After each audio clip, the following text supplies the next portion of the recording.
Kandahar Airfield, Afghanistan. A military base with a checkered past. Built by the Americans, taken by the Soviets, overrun by the Taliban. Now under NATO command. It's a thriving community in a scary place. The base is under constant threat, and everyone's a suspect. Where's the safest place to be? Probably back in the UK.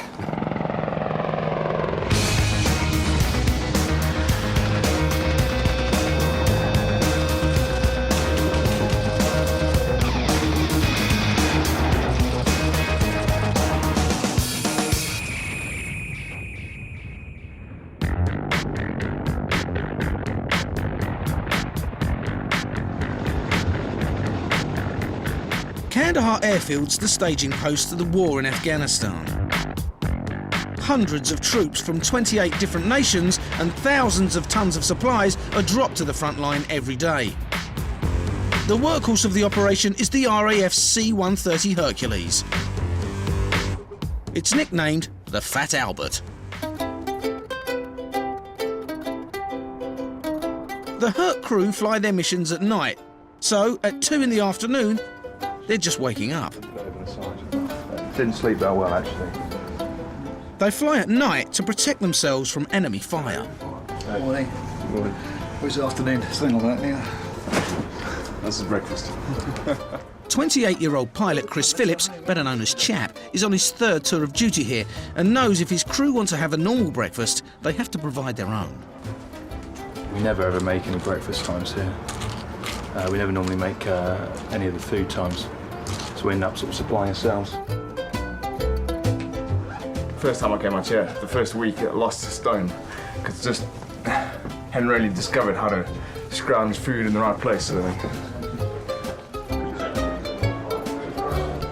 Tonight they're on a mission to drop supplies in Helmand Province.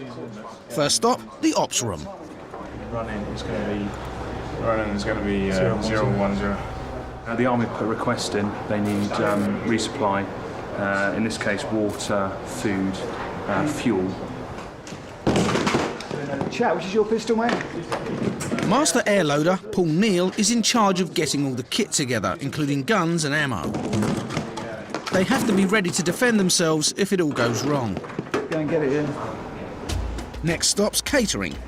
Paul's off to collect the crew's onboard meals. It's his job to keep everything running to schedule.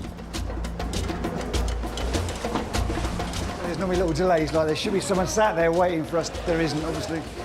It might sound daft, as you could be delayed for picking up a bunch of sandwiches to delay the flight, but thank you very much. Basically, we got some fruit, some drinks, we get some milk. In there is some interesting cheese and ham. Somewhere in here is fruit juice. It doesn't matter whether we're getting airborne at 1 in the morning or 1 in the afternoon, we get the same rations. Supplying the troops by road is treacherous. Since 2006, more than 200 civilian and military drivers have been killed when their vehicles were ambushed by the Taliban. So the Hercules is a safer alternative. The Herc's been around for over 50 years. The Americans first put it to active use in the Vietnam War and nicknamed it the Fat Albert after a kid's cartoon character. The RAF took delivery of their first Herc in 1967. Until the Falklands War, they were used for aid missions around the world. The Herc's ability to drop loads as huge as a tank in the most hostile terrain makes it unique.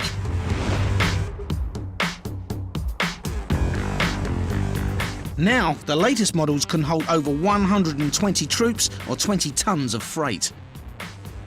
Believe it or not, the aircraft has a padlock on it with a key. It might be worth millions of pounds, but it's held security by a key. As in most things military, you have to sign for everything. I wish I got a pound to climb the bloody stairs. Paul's got to make sure the Army Air Dispatch Squadron have loaded the pallets correctly.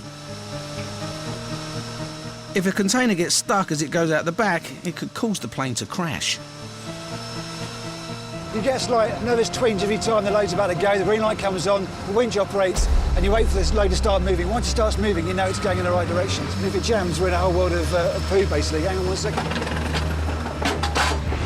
Tonight they're flying 50 miles to Sitting Bull, a combat zone in northern Helmand where ground troops are waiting for fresh water and rations.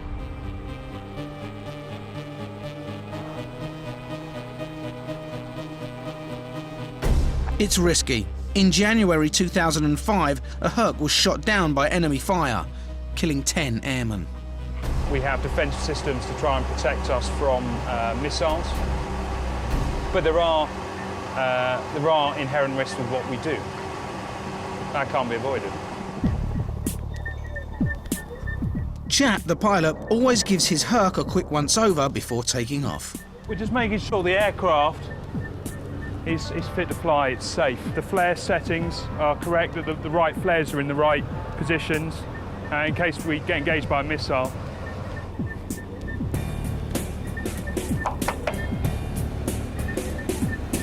That's a bit of a habit. I'll sign for her now, accept responsibility for her until we land, and then I sign her back into the engineers. They're packed up and ready to go, but they've got a hard night ahead of them. The potential issue is if we drop too far away. There is the risk that the guys, when they go out to pick them up, could take so long, insurgents could actually attack them. You guys ready in the back? Ready now, back, yeah. That's the thing I think crews worry about the most. We want to get them as accurate as possible so there's a minimum issue on the ground picking them up. Even at 10 in the evening, the runway can be as busy as Gatwick.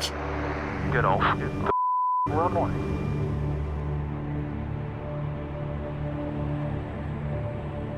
I'll put the up gear up, please. Just going to pull back to you a little bit. Next stop, Sitting Bull. After the break, 15 seconds. Action stations. Action stations. the Herc drops its load. Load's moving. Load is gone. And the Taliban attack the base. If a rocket lands on top of you, you know, that'll basically vaporise you.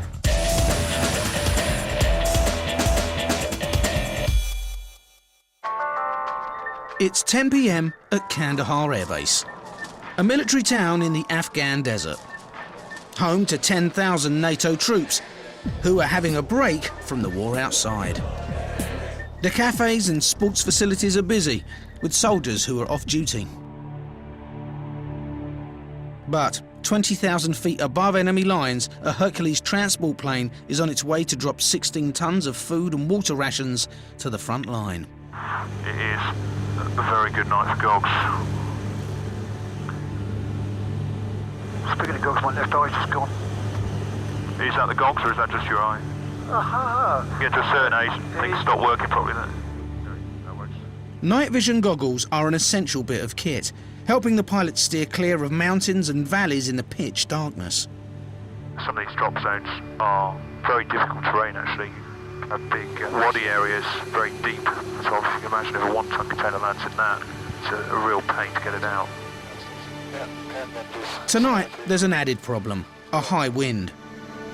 Chap uses a navigational aid to help him drop at the right spot.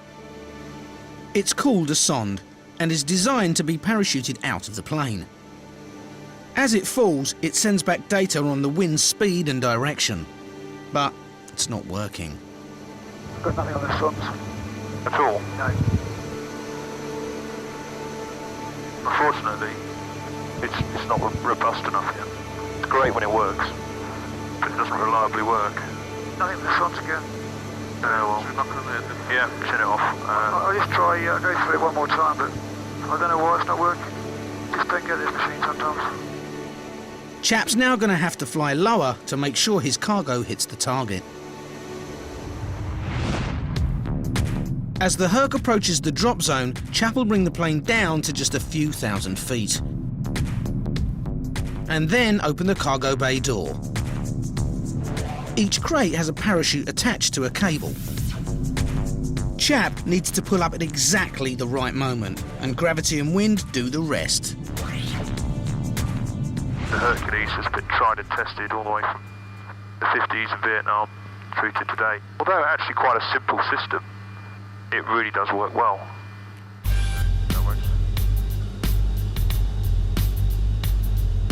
What we're doing now is slowed the aircraft so we can descend quite steeply into the drop.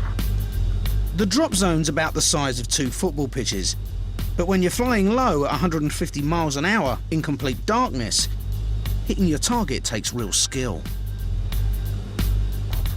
15 seconds. Action stations. Action stations. Red on. Red on. We're straight 5, cover. Green on. Green on. Green on. Green on. Nice moving. Nice moving. Nice moving. Nice moving. Nice moving. Nice moving. Nice moving. Notice gone. Red on. Red on. Lights on. Even without the help of the sonde, the containers hit the target area bang on. 16 tons of water and rations dispatched to grateful troops on the front line. Ramp that door. Roger, clip the back. Closing. Now that's impressive.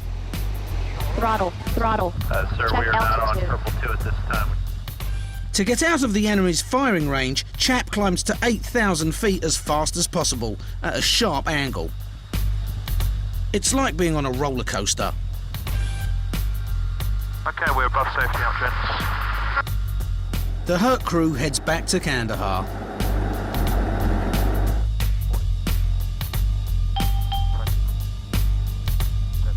It's been a hard day's night.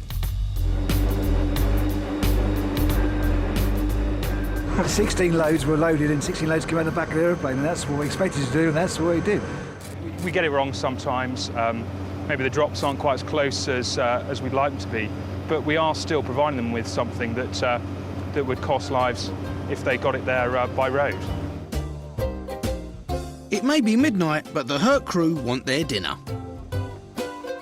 The cafes and canteens are all shut, but they've planned ahead and have got 4 cold pizzas standing by on the runway. For breakfast it was muesli, for lunch it's pizza, and then maybe we'll make breakfast for dinner. The old Herc's been fitted with some surprising mod cons. It's a microwave, just like at home. It's a canteen first, and then occasionally do a bit of flying. He goes, Captain. Thank you very much, co-pilot. Oh, this is not up to my standard. Make it again.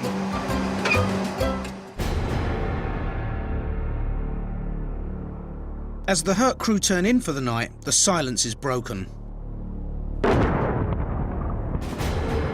The Taliban have launched an attack on the base. A rocket's landed by the accommodation blocks. There was a distinctive boom in the distance, sounded a few kilometres off. There was then a distinct whiz. It goes, zzz.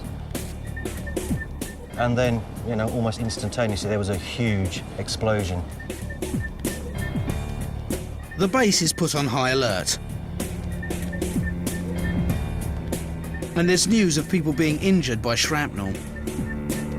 I saw a guy crawling right here, and I didn't know it was, I knew he was hit, obviously, and I went over there, and I saw blood all over his pants, so I just started helping him out. Oh, I hope he's okay. Because by the looks of it, I mean, he was going to have a bad day. It's the new base commander's job to coordinate the response team. The aim of tonight is to find the people that launched the attack against us and arrest them. The response team's based at JDOC, the Joint Defence Operations Centre. Basically landed just about here. So if there's the road, it's just in there. There's 2 Bulgarians that were just up here. They caught some shrapnel, and there's blood all up the glass walls and on the floor around here. The camp's medical advisor is Kev Mackey. When the airbase comes under attack, he liaises between the commander and the hospital. If a rocket lands on top of you, you know, that'll basically vaporise you. The biggest damage comes from the shrapnel. These are military munitions designed to kill and maim. It's like being hit by a multiple amount of bullets. So if you're in the vicinity, you can be, you know, quite seriously injured. Kev's heading for the hospital. Initial reports don't sound that there's too many casualties, but we know from experience that initial reporting can be confusing. So I'm going in hoping that nobody's God forbid, being killed, and that the injuries are relatively minor. So we'll go and see what they say.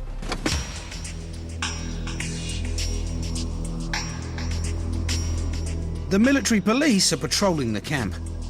Guys, do me a favour, if you've got the lids on, all right, you need to put them on. Thank you. Even the police chief, John Hipkins, is making sure everyone's wearing their body armour. I obviously can't go into too many details, but it is a relatively regular occurrence here. It's probably not quite as bad as it is in Iraq. But it's an area weapon, you know, you don't know where they're going to come in, when they're going to come in, and it's really pot luck. The response team has scrambled US Banshee helicopters to hunt down the perpetrators. The helicopters have tracked 3 vehicles from roughly the point at which the rockets were launched. We don't know whether there are people inside those vehicles, whether people responsible. The 3 suspect vehicles are heading for Morgan Ketcher, a village 7 miles away that's a known trouble spot. US Marines in the Banshees are pursuing them, supported on the ground by the RAF regiment.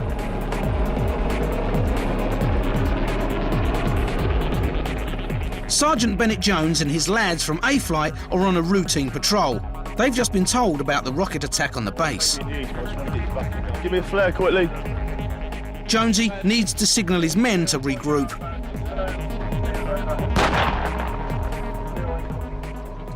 They could be called on any minute to join the chase.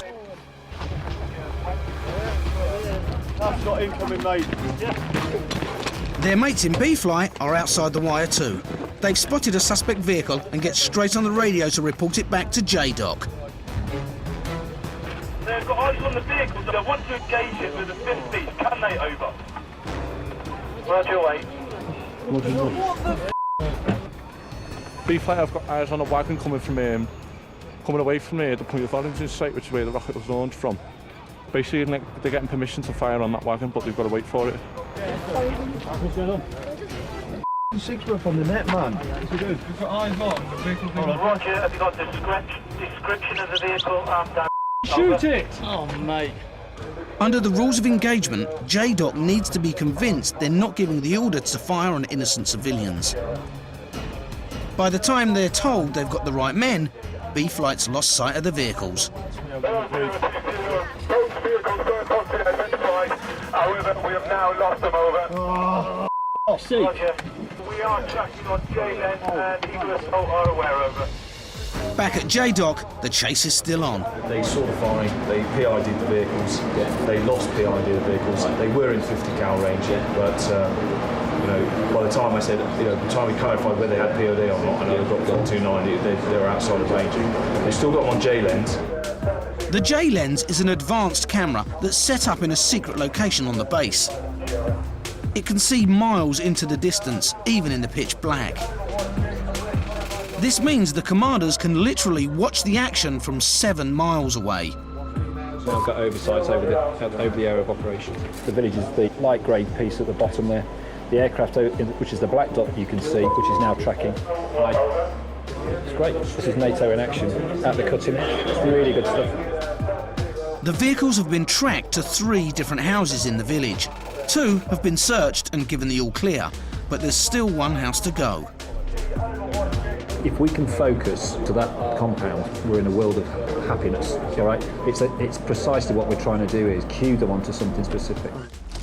The search in the village continues, and Mark closely follows their progress. We've now got bucket loads of troops going into there. You know, it's a picture that they don't want to occur in their village. The local Afghanis don't want anything to do with these people. All they bring is bad news. The base is still on full alert, and policeman John Hipkins is still on patrol. Fellas, do me a favour. Don't be standing there or sitting there in the middle of the rocket attack alarm. For some obscure reason, it's always your hut, OK? You need to go and find yourself a blast wall, please. Thank you very much. And if you've got your lids, you've got your body armour, they need to be on your body.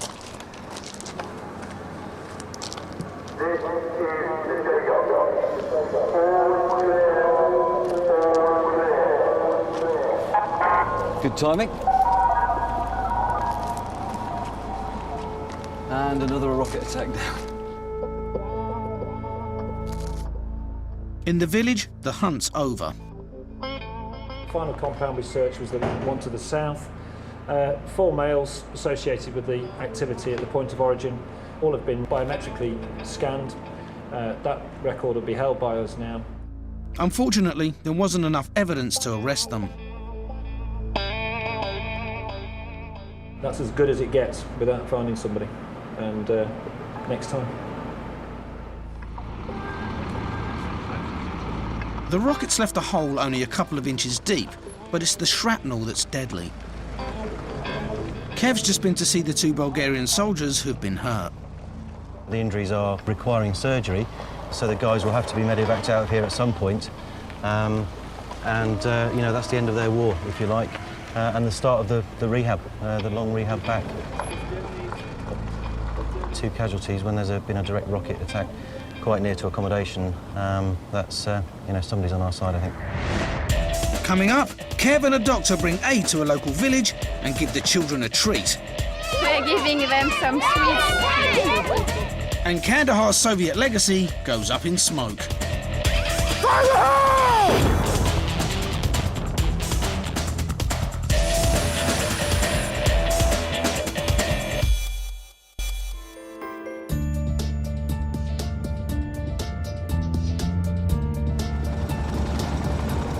Last night on Kandahar Air Base there was a rocket attack. The 2 Bulgarian soldiers who were injured are being flown home.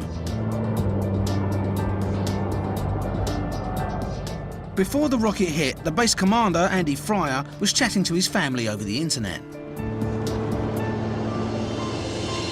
Although my wife was aware that Kandahar does take the occasional rocket attack, I'd really downplayed it and I hadn't told the children at all.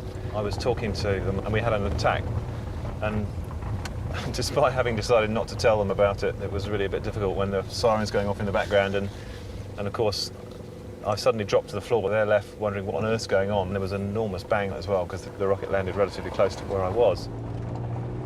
Even though it's not nice to know that your husband or your father is in a situation like that, I think it's better than not knowing. Andy's in charge of protecting everyone on base. His predecessors made sure there were concrete blast walls between all the buildings to protect people from shrapnel injuries. And now Andy wants to make sure the temporary accommodation tents are safer. Oh yes, absolutely, yes. The first one's just been finished, so he's come to have a look. Well, this is a big improvement. It's not ideal, but the pens will give the soldiers some protection from shrapnel. Well, as you can see, we've got the new walls here, which are essentially plywood with sand filling them. Each of these boxes will house 10 people.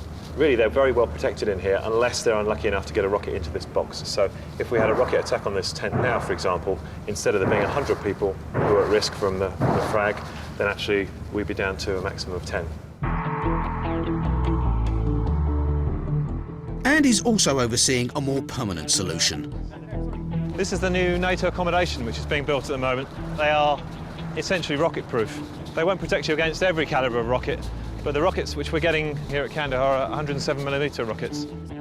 These buildings will take a direct hit unless it's unlucky enough to hit the windows. Building anything on the base is never straightforward. But when we start digging foundations, there's always a possibility that we'll find something like an unexploded bomb or rocket or something like that. So it's very important where the deep work's going to happen and that we get the contractors in and we demine. Not the sort of thing you'd have to face if you were putting a conservatory in your garden back at home. Before NATO moved in, Kandahar was occupied by the Taliban, and before them, the Soviets, and they've both left souvenirs of their stay. Mines, unexploded bombs and ammo have been found everywhere. The entire base has been mineswept, down to 18 inches. But when there's building work, the ground needs to be searched again to a depth of 3 feet. A Canadian contractor's been kept busy clearing the mines in Kandahar since 2001. They employ local Afghans. We are very happy to clean mines, bring peace and stability in our country. Are you ever scared? Yeah, it's a bit easy. Well, it's my country's job, my job. And 12 years working to this job. Heading up the minesweeping team is Steve Brown. Basically what we do is we'll skim the ground and we'll push the earth into mounds like you see. It tends to be mostly just scrap anyway. We push that out of the way. We search the ground underneath it. You see over there, there's a guys with what they call a large loop detector. These powerful metal detectors can penetrate up to 9 feet underground and pinpoint the smallest bits of metal. Everything they detect needs to be dug up. You don't really know what you're going into here, scraping away, hoping that you're not going to end up hitting the fuse on something or in for a nasty surprise. You need nerves of steel and a lot of patience.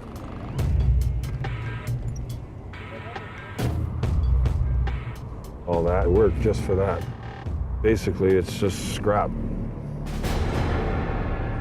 But sometimes they get a much bigger haul. This, I've got to say, in all my years of experience, was the worst area I've ever worked in.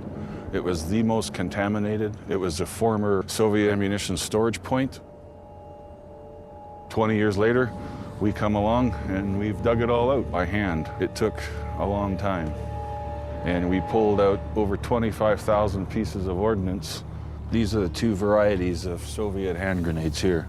A rocket-propelled grenade, 30mm rounds, an 82mm mortar, spiral-guided missiles those are actually aircraft mounted.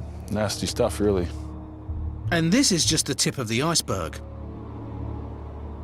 There's other places that are just as bad as this. They just haven't been found yet.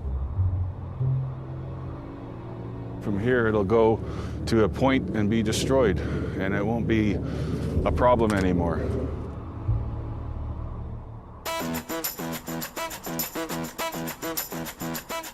What Steve's team digs up has to be blown up. And that's where the American Explosive Ordnance Disposal Unit steps in. They leave base on a truck loaded with live explosives, escorted by the RAF regiment. The regiment actually takes us outside the wire and brings us about 5 kilometers southwest of Kandahar airfield. They hold their security very well, and they always make sure we're safe. So when we actually get on scene, we keep them safe. We love working with them, and they're a great crew to be around. The regiment standing by for the ultimate firework display. It's not bad, it's something different. Coming out to see a bit of explosions is a little bit different, so it brings a bit of a smile to your face every now and again, a big bang and that. It is dangerous, but we're all well trained in what we do. I love it. I want to trade it for the world. Anytime you get to blow stuff up, it's definitely exciting. And to blow up explosives, you need more explosives. We use some sheet explosive, which this is, and it's just a roll of flat explosive that we can use to cover a large area. And then we can initiate that with just some C4. Some plastic explosive. The transmitter's ready to go. Transmitter is ready to go. I'll just throw the box back in there. So now we're back in the safe area. We'll make sure there's no aircraft around, and then we'll set them off, and that'll be it. Everyone ready? Fire the hole! Fire the hole! Fire the hole!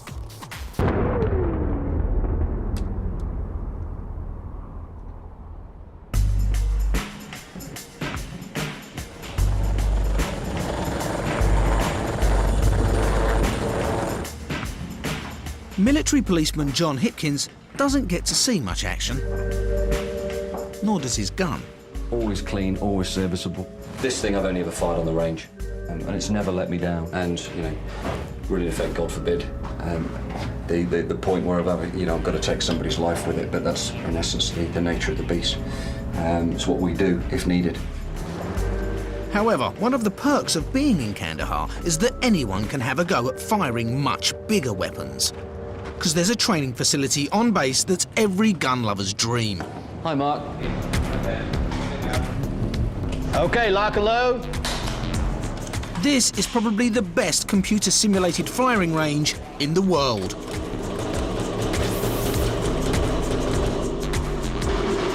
Okay, take your magazine out. It's an American system, packing American guns.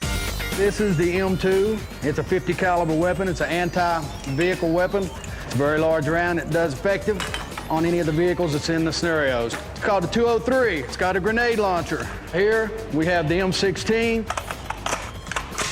It's ready to fire. We have the rocket launcher. You pull it and fire. But it's not just for fun and games. Some troops bring it in for morale. You can see their breathing techniques. You can see if they're pulling their trigger instead of squeezing it. And you can also tell if they're changing their sight picture, which is very important, because you want to maintain the same sight picture when you're out in a battle. Let's face it though, you just love one in your living room. Your average police officer, and certainly following my few years in the West Midlands Police, will never get their hands on a system like this. And it's such a good training aid, it really is. The trouble is I'm a major in the British Army, and I can't say that it's a cool thing to do. And as you can tell, it just puts a smile on your face. Okay, scenario ended. Take your magazines out. You had 21 hits and 5 kills.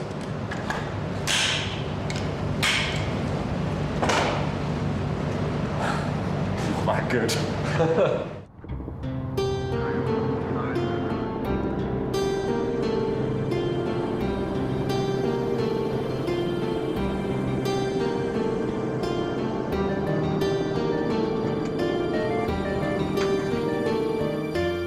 Kev Mackey, NATO's medical advisor on the base, is off to visit the hospital to carry out an inspection.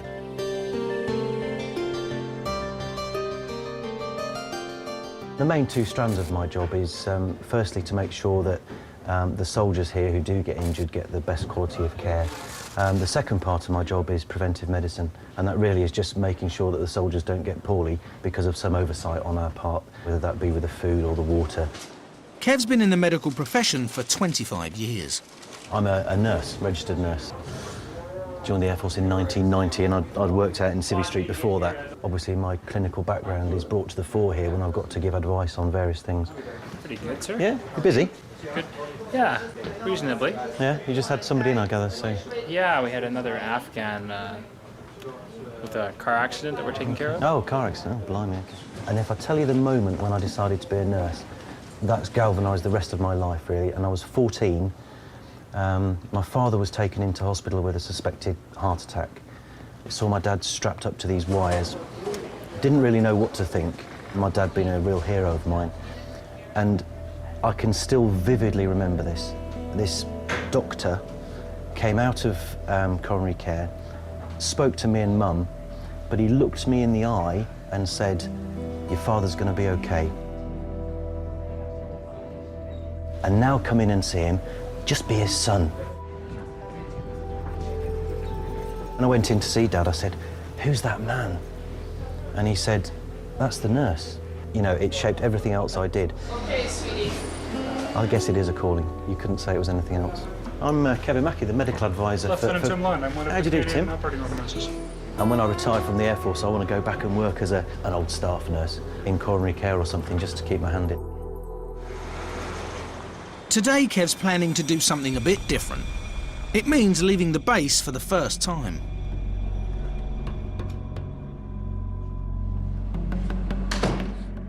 This morning we're off to a little village to the south of here to do what they call medical outreach. It means going outside the wire though, so I've got to take a few bits of kit with it I wouldn't normally be getting ready. So the manky bananas go in there, and probably be even mankier by the time I get to eat them. I filled my camelback this morning, first time I've had to use it.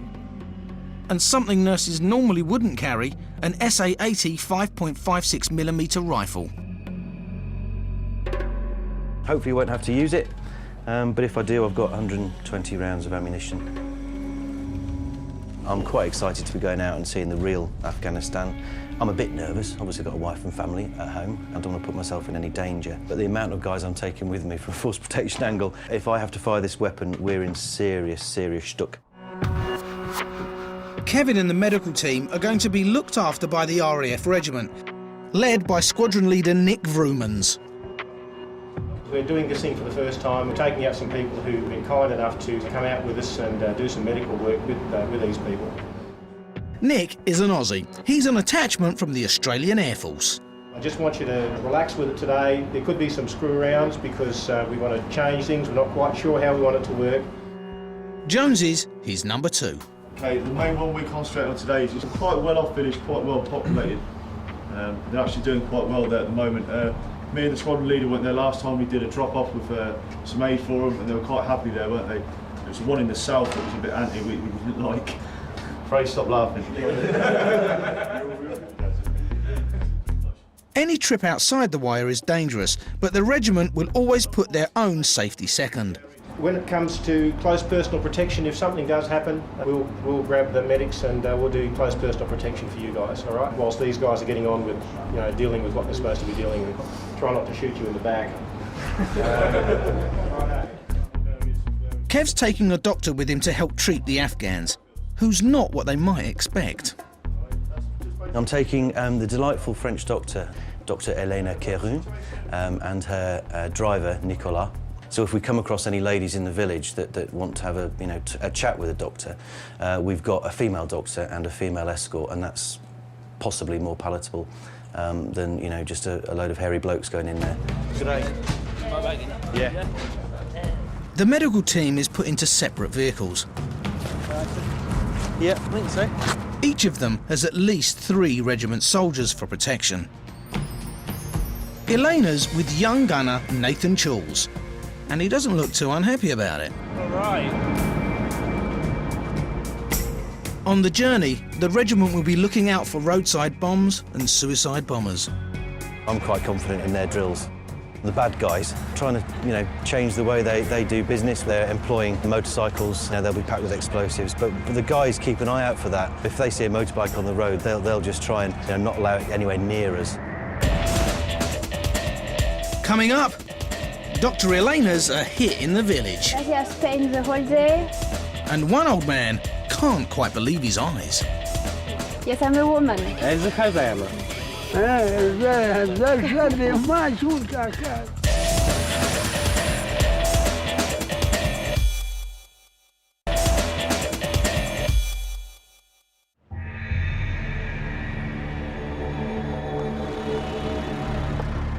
Medical advisor Kev Mackey has left the security of Kandahar Air Base to bring aid to a local village. He's got the RAF regiment watching his back. I've got immense faith in the guys that are taking us out there, so I think my job is to just lay low and just listen and hear what's going on around me.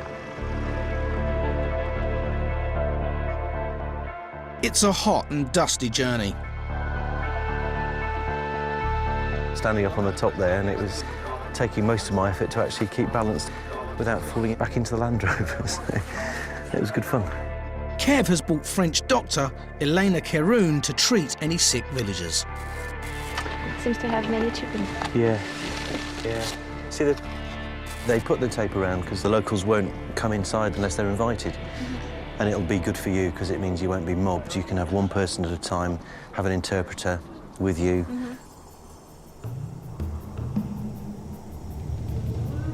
The interpreter's sent to meet the village elders to find out if they'd like their people to see Dr. Elena. And they jump at the chance. Okay. Doctor? Doctor? Elena.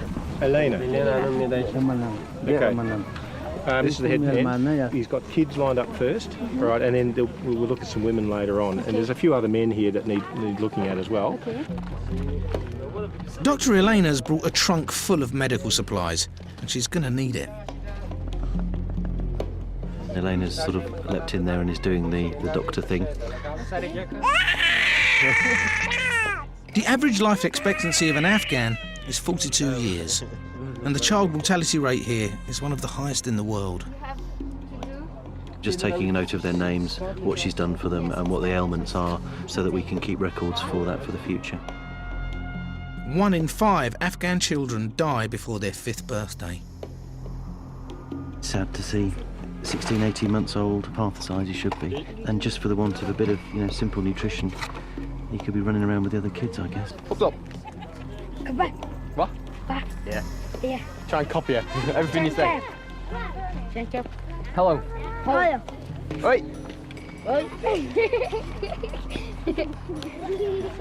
Pop a cocky though, they'll always push it. And it is sad, and this is multiplied hundreds and thousands of times. We could go to every village and see children just like him. Afghanistan has also got one of the highest rates of preventable blindness. Elena's next little patient has got an eye infection. He has this for a long time, since his birth. It's a disease caused by flies, and because of problem to clean the face. And so many people have this disease, and they should wash their hand, have proper water, but it's very difficult here. It's a big problem in the country. We've just given him some antibacterial drugs today and some eye drops, and he could be, better in a week. That's really quite good. And the RAF regiment lads feel it's worthwhile too. You can help, can't you? That's all right. I think it's good doing all the med stuff and the aids and that. Yeah. Can I see the knee? A village elder wants his leg checked. But he can't believe his eyes as he comes face to face with a woman doctor. He asked, yes? She is a girl or boy? I said she is a girl. Yes, I'm a girl. Because he have a problem with it. Oh, okay. This is the main problem. Okay. Yes, I'm a woman. As a khazama. I'm French woman. Yeah, you are small, but other people is big. No, I'm big.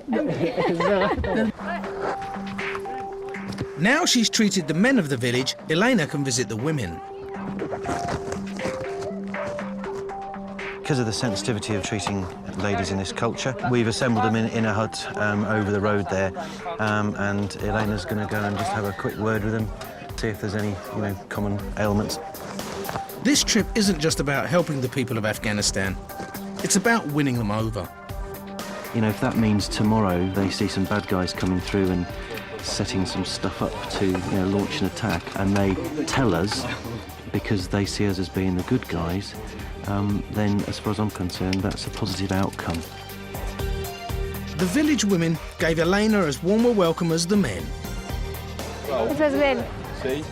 But it should be great to do it more often. Then the RAF regiment lads give the children an extra treat. We're giving them some sweets.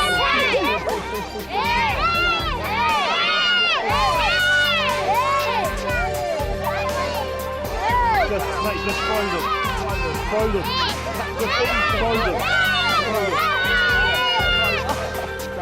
We'll talk when we get back. Things happen if you wait around too long. Okay? So we'll see you when we get back. Okay, good work. Nice one. Bye-bye.